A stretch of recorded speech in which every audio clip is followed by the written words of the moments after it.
Here's the 0-1. This is going to be a tough play. Bryant, the Cubs with the lead series. James catches, puts up a three. Won't go. Rebound box. Back out to Allen. His three-pointer. Bang! Tie game!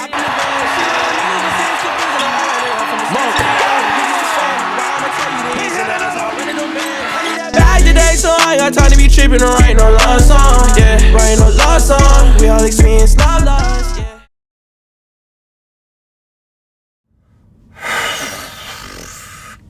Get us the hell out of Mississippi. Holy. What's going on, everybody? My name is Parker, and I am with Take His Whistle, back with more Kentucky basketball. And man, what a game that was.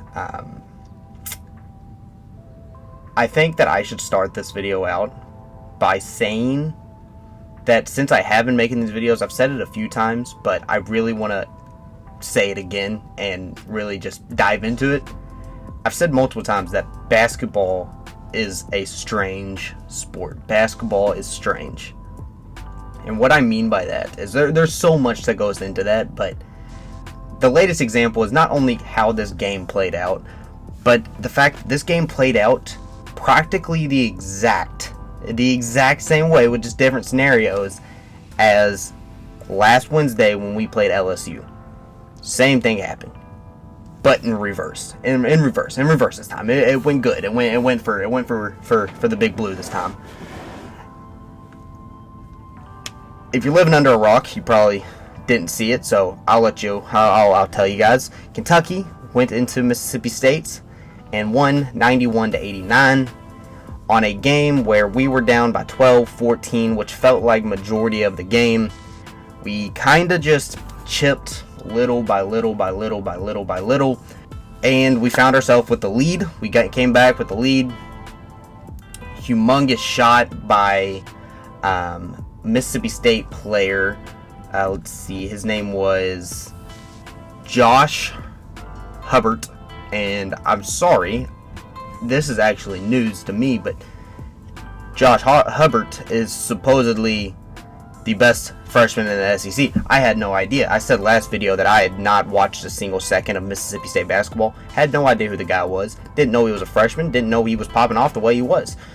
My apologies. I apologize for that. I definitely put some respect on Josh Sheppard's name because he is an absolute stud and he was tearing us up all game. But he took a huge shot to tie the game with like 10 seconds left maybe, and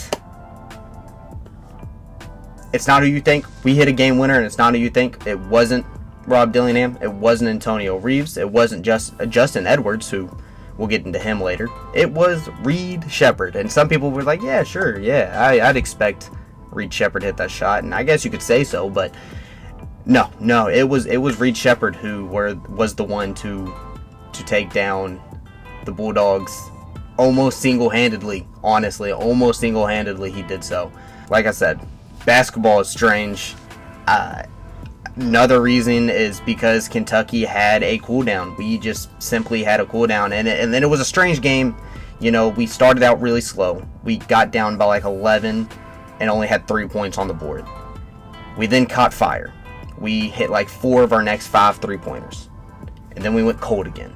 We went absolutely cold, and it definitely was like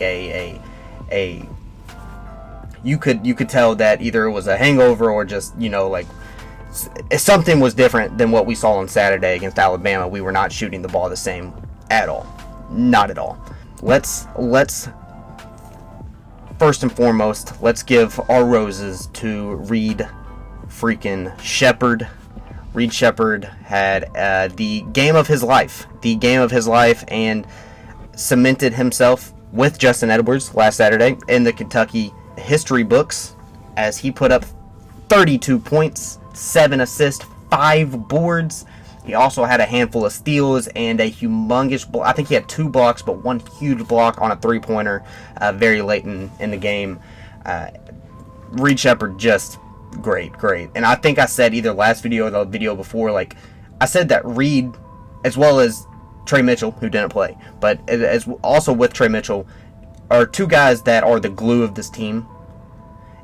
And I don't expect them to go off every night like I do Antonio Reeves or Rob Dillingham. But you know that they can. If they need to, they can. And this was a night where Reeves really, he dropped 21. He dropped 21, like, and we're acting like I'm acting like he's had a bad game. He didn't have a bad game, but he did not shoot the ball as well. I believe he shot the 3 ball, 2 of 7. So he didn't really was shooting 3 ball like he has been doing the past couple games. And Dillingham kind of went silent. He hit a huge 3 to take the first lead of the game with about like 4 minutes left in the game. But Dillingham had a quiet game. Very quiet game, especially, again, coming off his past 3 performances. But it was Reeves. It was Reed. It was Reed Sheppard. He was the one that we needed big shots. We needed plays to be made, and he did that. And like I said, he put himself in the history books. I don't know off the top of my head, but just thinking in the Cal era, freshman, this has to be the greatest performance ever. And I'm talking Dillingham's game a couple weeks ago where he just went stupid. The LSU game. The LSU game. I'm talking Malik Monk, who's in the intro video against North Carolina when he dropped 49 points. And I might be missing some. I'm definitely missing some incredible. De'Aaron Fox against UCLA that same year against UCLA in the tournament. That was a great performance. But I genuinely think that this Reed Sheppard performance was the greatest performance in the Cal era by a freshman. Plain and simple. The fact that not only did he put up 32 points, which is crazy, also 7 assists, 5 boards, he was doing everything, but then it wasn't like he was all one-sided of the ball. It wasn't like he was just doing this offensively.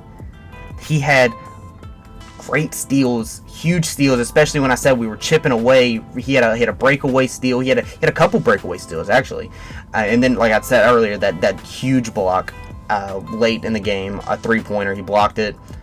Just great, absolute greatness came out of Reed Sheppard tonight. And needless to say, I'm happy about it. I'm excited. I said it last week, or after the Alabama game. I was like, look, this is practically the same situation that we were in against LSU, but Mississippi State is a much better opponent than LSU. But the place was rowdy. The Mississippi State came to win. It was just as much as a must-win for them as it was for us. Both of them were quad 1 wins. Kentucky was able to do it. We showed fight. We didn't give up. We didn't let things spiral out of control. Yeah, so we did let Mississippi State put up 89 points, in which the commentary, which was questionable all game, I wasn't really feeling the commentary, but they said something that really stood out to me, and I kind of believe it's true, and I think this is an attribute that Kentucky has. Like I said, Kentucky chipped away at this lead. We keep chipping away at this lead, and the commentary at one point said that this game is getting very high scoring for Mississippi State. Can they keep pace putting up this many points with a team like Kentucky? Because Kentucky, I think this was around the 70 point mark. They were like, Kentucky's got much more in the gas tank. They can run and gun all freaking day if they wanted to. But can Mississippi State keep pace this late in the game, this many points being put up on the board? And who knows? I mean, we only won by 2, and like I said, Mississippi State hit a huge shot to tie the game. But maybe that was the deciding factor. Maybe that obviously 2 points did Mississippi State have enough to actually pull out the win? If it went in, let's say it went into overtime, who knows? We'll never know at this point. But it's just definitely something that kind of stuck out to me. The next thing that I do want to talk about is the almost collapse. Very, very concerning in my eyes, because with about a minute and a half left, Kentucky's up 6-7. I don't 100% remember. And I'm kind of just like, I'm watching the game, but I'm like, okay, what a great win. I'm already getting on Twitter, I'm getting on Instagram, I'm running my mouth, dumb stuff. I'm talking to some of my buddies that are Kentucky fans as well, just like, what a great win, comeback win. And this thing's over. This thing is over.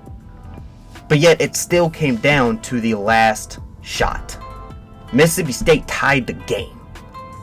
We, again, like we did whenever Florida came to Rupp, we blew a lead that we should not have blown. And it's very concerning, you know? We hit our free throws, which is great. It wasn't because we were missing free throws. We hit all of our free throws in the second half, which was just wonderful. It's great to know that we can do that. We've done it before. But, you know, there were costly fouls. Ugo, which I want to get into the big man here in a minute, but Ugo had a very dumb foul that ended up being an and one. It was just dumb. A couple, like I said, the Hubbard kid was just on fire, was just lighting the place up. Hit a couple threes, hit a three, and then Reed had a very dumb, just over the head full court pass because he was getting trapped in the corner. That was picked off, fouled by Reeves because, you know, you can't blame that on Reeves. At the time, he was trying to fight for the ball, but it just got picked off, and I was just like, why? What is that just the freshman? Is that just the freshman? But even then, like, you look at it, and I'm sure that's going to be most people's excuse, is that, oh, they're just freshmen, they're so young. But regardless, I mean, Reed Sheppard is far and away the most basketball smart freshman in college basketball. You know, he's a freshman, but he acts like a fifth-year senior. Like, point blank. And that's a big reason why he's so high on draft boards, is because the kid is so young, but yet he knows the game so well. And I'm just like, why are we doing that? Why are we doing that? Obviously, it all ended up being okay. But, man, after Mississippi State hit that three to take the lead, I'm just like, you serious right now? There's no way we just did this again. No way we're going to come up short again. I don't know. It was very concerning to me. I feel like that it was very concerning. Something to especially as our next game will be in March. It'll be like March 1st or 2nd, I believe. It was the 27th, so it might actually be March 1st. As March comes, like, we're going to be put in these situations. How are we going to handle it? And obviously, history shows that close games we tend to crumble. Florida at home, Texas A&M, LSU. I could probably think of some other ones, but the close games we have struggled. The only real close games that we have won is, I guess you could say, North Carolina, St. Joseph's, Florida at Florida, and then tonight. And, you know, like, I feel like, yeah, we've proven to make those big time. We've won those games, but normally in those games, it's usually one person that takes over. It's not like how we were against Alabama, where everybody was scoring, everybody was contributing. No, you look at LSU, one man had to take over. It was Rob. Fast forward a week, we're in another close one, and it was Reed that had to take over. Reed had to take over to even give us a chance, because without him, we lose. I hate the fact that we play so well together, and we are getting better. We're still continuously getting better, but yet whenever it gets to that nitty-gritty moment, we rely on one person. And I love the fact that something that we have that not many teams have is that in those tight moments, we have so many different options that you don't know who the ball is going to go to, firstly, but also, like, who's going to be the one to catch fire. I love that. I do love that. But also, I would love for us to play all together, you know? Reed gets double teamed. Is he going to be able to give it to DJ Wagner, and DJ Wagner is going to be able to make a play with 40 seconds on the clock? You know what I mean? Like, I hope that makes sense. But there's something I pick up on. But that other than that, that's really sort of the only negative I have. I guess another negative, which some people might disagree with me, Big Z. He, once again, back-to-back games where he led the big men, meaning, obviously, Trey Mitchell didn't play, but Big Z, Bradshaw, and Ugo, he led them all in minutes, put up 21 minutes. 2 points, 4 boards. And look, this is what I gotta say about Big Z here, as we're at right now. And obviously he had a great game. He had a great game against Alabama, and I said it last week, the last video. I think Cal was really just trying to get his confidence up and stuff like that. And he played. He had some good moments. He had a good offensive, or I guess Mississippi State like bulldozed him, and it was an offensive foul. I'm glad that he was able to put his body on the line, and like he had a couple key blocks. Like he did good things. But there was also, again, many times, like I said, against Alabama, early in the Alabama game, I was like, yo, Cal, you got to pull this man. You either got to put in Bradshaw or Ugo, preferably Ugo. But you got to pull this man. He is getting outworked defensively. He was struggling to catch the ball all night. He had multiple rebounds that literally like touched his hands. It was like in his lap that he wasn't able to grab. And it was very frustrating. And especially, like I said, this is exactly what I said against Alabama. He's such a liability defensively, but when he's making shots, it helps. Tonight, he was still a liability on defense, but yet he wasn't making shots. He went 0 of 3 from three-pointers, had a couple bad looks, really, honestly. I mean, obviously, he's taller than everybody else on the floor, but still, when you got somebody in your face, it's not a good shot. But he wasn't bringing anything offensively, and like I said, he's a liability defensively for the most part, unless he's blocking shots. And I guess you could say that for all our big men, besides Mitchell, but I was just like, I would prefer Ugo. But I'm not the coach. Obviously, Cal was able to get the right lineup to get the win. He knows more than me. He clearly knows more than me. I'm not going to ever say that he doesn't. But that was just another thing I picked up on. Ugo, back-to-back games, has lost some minutes, which really has me questioning why. Why exactly is that? Why is he not getting as many minutes as he once did? And maybe it's because he's trying to implement these big men to get them ready for March, just to have another option, which is fine. But I hope that doesn't take a hit on his confidence that Big Z or Bradshaw is getting more minutes than him. Well, not Bradshaw, but definitely Big Z. Because Ugo, like I said, he is not an offensive threat, but for the most part he's going to bring it. Besides, he's just not that strong. He's going to bring it defensively. He's a great defensive player. But yeah, that's really my take on the big man. And other than that, I think that's going to pretty much do it for this video. Great win, exciting win. I could go into depth about every single player and how they performed, but I'm not going to because the box score says it all. We have next 2 games are at home against 2 teams that we straight up should beat. We should beat both of these teams. We play Arkansas on Saturday at home, and then we play Vanderbilt at home, I believe on Tuesday or Wednesday. And then the big one, the clash, which who knows what type of stakes could be on the line at that point, but we go into Knoxville and play Tennessee, who already beat us one time this year.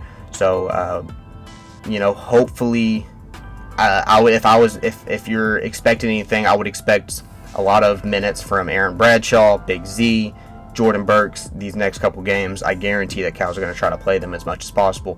1, to get their confidence up, and 2, just because you don't know after these next 2 games, will they even touch the floor again? You don't know. So I would definitely expect big minutes from those 3 guys. And, we're still in that hunt for the SEC. The commentators also said something that stuck out to me, that Kentucky has a chance to be the number 1 seed in the SEC, but also has a chance to be the 10 seed in the SEC with how tight and congested it is right now. So everyone is huge. The boys have to be ready to play. It's not March yet, but you got to play like it is. I don't know. Other than that's it really. I've been talking with Josh, hopefully getting a podcast out. He's just been extremely busy. And I say it every video that hopefully a podcast is coming soon, but I really do think a podcast should be coming here soon. But Josh is just really busy right now. He's got 1,000 things on his plate. And I was like, hey, don't worry. I'll take over the channel just for a little bit. But yeah, that's going to do it for Parker, I'm Parker. And next video like this should be after the Arkansas game on Saturday. So take it easy.